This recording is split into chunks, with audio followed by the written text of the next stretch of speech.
He was unstoppable, and at the peak of his career, it seemed as though nothing could get in his way.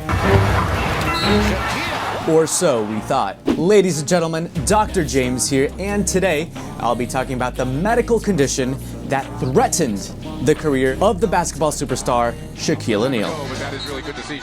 But before we do so, I'd really appreciate a little token of gratitude by injecting this video with an infusion of likes, comments, and of course, a subscription if your heart doth desires. And with that out of the way, let's begin. So Shaq's battle with this medical condition in his foot began in the early 2000s. And as he started to miss playing games due to this situation, the press started to get curious as to what was actually going on.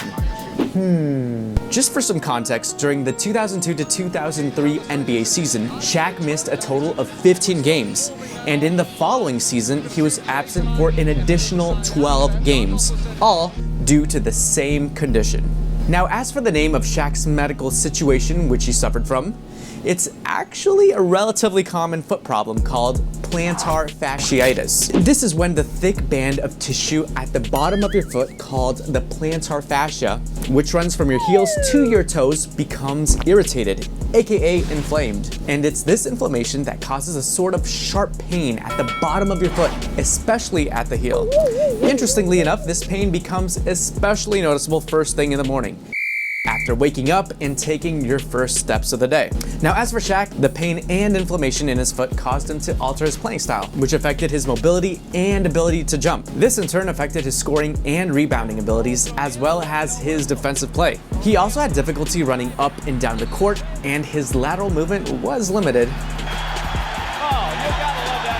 When pressed about it, his coach, the then Lakers manager, the legendary Phil Jackson, said, "It's something you can play through, but it's also something you have to get some relief from before you play through it." Now, plantar fasciitis, like most medical conditions, is not always manifested to the same degree of intensity, being more painful to some people and less painful to others. Overall, while plantar fasciitis did affect Shaq's basketball career, he adapted his style to compensate for his injury, relying more on strength and post moves and less on his speed and agility.